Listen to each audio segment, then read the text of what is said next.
होता है भगवान परमात्मा सबका मतलब सभी जात सभी मजहब सभी लोगों का है, वो मालिक सबका है, किसी एक का नहीं है। तो मैंने आप लोगों के बीच में सुनाया कि निंदा जो हमारा करते हैं हम उनसे ही खुश रहते हैं, देखत जो हमको जलते हैं हम उनसे ही खुश रहते हैं। ऐसा क्यों? क्योंकि निंदकों से जितने लोग निंदा करते हैं जिसकी, उसका पाप समाप्त होता है और पुण्य बढ़ता है। हम जब पुण्य करेंगे तब पाप घटेगा और पुण्य नहीं करेंगे तो पाप बढ़ेगा। इसलिए मानव शरीर हम लोग पाए हैं तो पुण्य करने के लिए, दान पुण्य परोपकार परहित जनहित पूजा पाठ, यदि ये नहीं करेंगे तो पाप तो हो रहा है। हम रास्ते पे चलते हैं तो भी पाप हो रहा है, जाने अनजाने। सजा सबकी मिलती है, जान में मिलती है अनजान में मिलती है। वैसे जैसे जहर जान के खा लें तो अमर हो जाएंगे कि मर जाएंगे, और अनजान में खा लिया तब तो ये बहाना मत करना कि ये अनजान में गलती हुआ है, सजा मिलेगी। आग को अनजान में टच कर लिया तो और जान के टच किया तो फिर आज से बहाना मत करना आप लोग कि ये अनजान में गलती हुई है,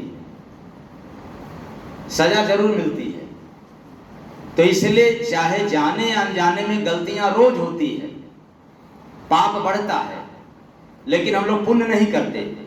तो पुण्य करने में क्या क्या काम करना पड़ता है? परोपकार, जनहित का काम, परहित का काम, भक्ति भजन सेवा सत्संग दान पुण्य, ये सब है पुण्य का काम।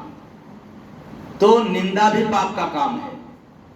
यदि हम निंदा कर रहे हैं जिसका, उसका पाप ले रहे हैं और पुण्य उसका बढ़ रहा है। मतलब जिसका हम निंदा करते हैं उसका प्लस, और जो कर रहा है उसका तो बड़ा गड़बड़। क्या? पुण्य, उसका पुण्य प्लस उसका पुण्य बढ़ रहा है। जब हम मंदिर पे जाएंगे, मस्जिद में जाएंगे और तीर्थों में जाएंगे, परोपकार का काम करेंगे, तब हमारा पुण्य बढ़ेगा। तो मंदिर मस्जिद से भी बड़े हैं कौन? जो निंदा करता है।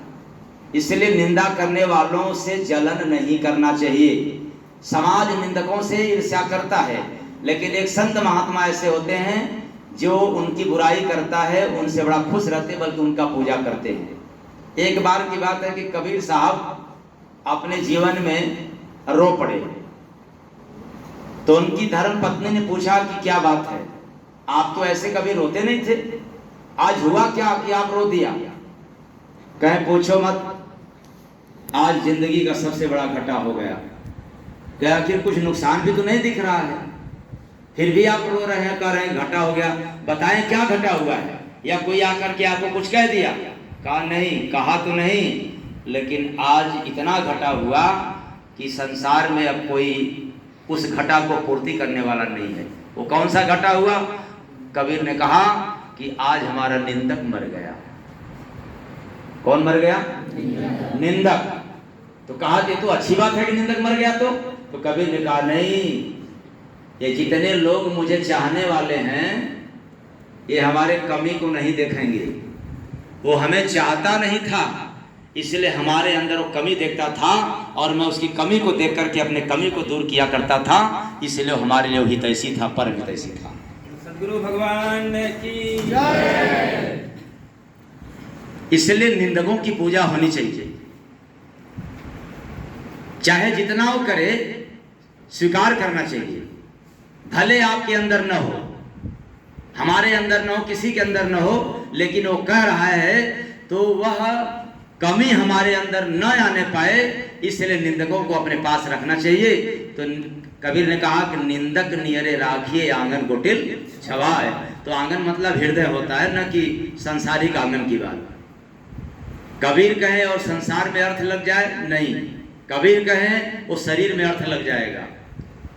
तो आंगन कुटिल अपने हृदय को संवार देंगे, सुधर जाएगा। और जिसका हृदय पाक साफ हो गया, उसको कपूर अगरबत्ती घुमाने की आवश्यकता नहीं है, वो तो कण कण में प्रभु विराजमान है। ऐसे व्यक्ति को परमात्मा स्वयं दर्शन देते हैं। जय। तो इसलिए समय अभाव में मैंने कहा कि कार्यक्रम ज़्यादा, और बस इतना ही। आप सबका बहुत बहुत आभारी और धन्यवाद। सबको आशीर्वाद। जय गुरु। जय